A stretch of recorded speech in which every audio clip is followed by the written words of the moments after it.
Current affairs साप्ताहिक एक पंक्ति 1 जून से 6 जून 2020 तक।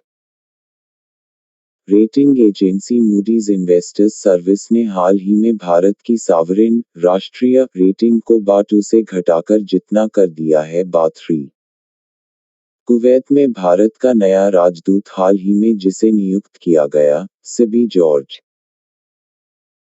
हाल ही में जिस राज्य सरकार ने कॉन्टैक्ट ट्रेसिंग की सुविधा हेतु सैलून और ब्यूटी पार्लरों जैसी सेवाओं के लिए आधार कार्ड को अनिवार्य कर दिया है, तमिलनाडु। हाल ही में जिस राज्य ने कोविड-19 के प्रति जागरूकता फैलाने के लिए मिशन फतेह अभियान शुरू किया है, पंजाब। मशहूर फिल्म खिलाड़ी में वादा रहा सनम गीत लिखने वाले जाने माने जिस गीतकार का हाल ही में निधन हो गया, अनवर सागर। केंद्र सरकार ने हाल ही में जिस पोर्ट ट्रस्ट का नाम बदलकर श्यामा प्रसाद मुखर्जी न्यास करने को मंजूरी दे दी है, कोलकाता पोर्ट ट्रस्ट। फिनलैंड में भारत का नया राजदूत हाल ही में जिसे नियुक्त किया गया, रवीश कुमार। हाल ही में जिस देश ने 16 जून से 4 चाइनीज एयरलाइंस पर रोक लगाने का फैसला किया है, अमेरिका। भारतीय उद्योग परिसंघ कन्फेडरेशन ऑफ इंडियन इंडस्ट्री का नया अध्यक्ष हाल ही में जिसे नियुक्त किया गया है, उदय कोटक। अमेरिका में यूजर की सूचनाएं एकत्र करने के आरोप में गूगल पर जितने करोड़ रुपए का मुकदमा किया गया है, 5 अरब डॉलर। हाल ही में भारत के प्रधानमंत्री नरेंद्र मोदी और ऑस्ट्रेलियाई प्रधानमंत्री स्कॉट मॉरिसन के बीच बातचीत के बाद जितने समझौतों पर हस्ताक्षर हुए, 7। ट्विटर ने गूगल के जिस पूर्व मुख्य वित्तीय अधिकारी सीएफओ को अपने बोर्ड का नया अध्यक्ष नियुक्त किया है, पैट्रिक पिचेट।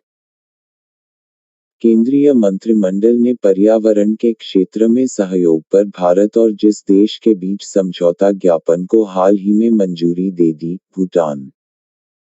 विश्व पर्यावरण दिवस 2020 की थीम यह है, जैव विविधता। सरकारी उर्वरक कंपनी नेशनल फर्टिलाइजर्स लिमिटेड (एनएफएल) ने हाल ही में जिसे कंपनी के अध्यक्ष और प्रबंध निदेशक पद का अतिरिक्त प्रभार दिया है, वीरेंद्र नाथ दत्त।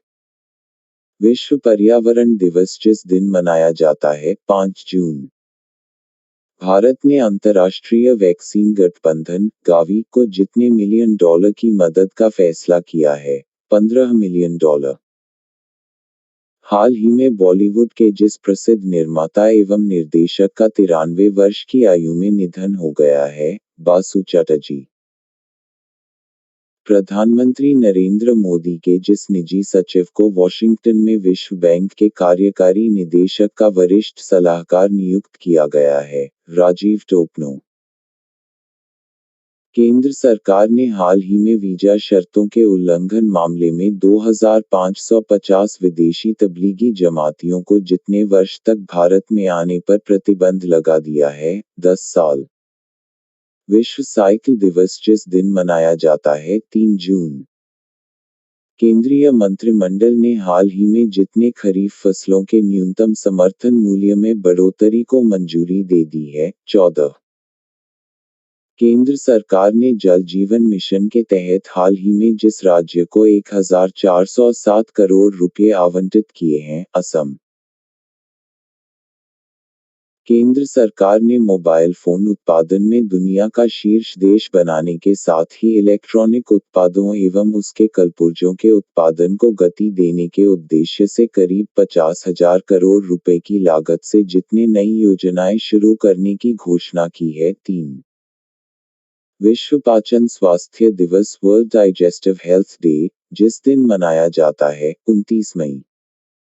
केंद्र सरकार ने हाल ही में सूक्ष्म, लघु और मध्यम उद्यमों की समस्याओं के समाधान में सहायता करने हेतु जिस नाम से एक पोर्टल लॉन्च किया है, चैंपियंस। हाल ही में ब्रिटेन में भारत की नई उच्चायुक्त जिसे नियुक्त किया गया है, गायत्री कुमार। हाल ही में जिस युवा महिला क्रिकेट खिलाड़ी को अर्जुन अवार्ड हेतु नामित किया गया है, दीप्ति शर्मा। हाल ही में दिल्ली बीजेपी अध्यक्ष के रूप में जिसे चुना गया है, आदेश गुप्ता। हाल ही में जिस चक्रवाती तूफान के वजह से महाराष्ट्र एवं गुजरात में अलर्ट जारी किया गया है, निसर्ग। केंद्र सरकार ने जल जीवन मिशन के तहत जिस राज्य को 1832 करोड़ रुपए आवंटित किए हैं, बिहार। विश्व तंबाकू निषेध दिवस जिस दिन मनाया जाता है, 31 मई। केरल की पहली महिला डीजीपी हाल ही में जिसे नियुक्त किया गया, आर श्रीलेखा। अश्विनी भाटिया को हाल ही में जिस भारतीय बैंक के नए प्रबंध निदेशक के रूप में नियुक्त किया गया है, एसबीआई। भारतीय कुश्ती महासंघ WFI ने पहलवान विनेश फोगाट का नाम जिस अवार्ड के लिए भेजा है, खेल रत्न। Thank you for watching my video. Please like, share and comment your feedback. Please subscribe my channel. Thanks.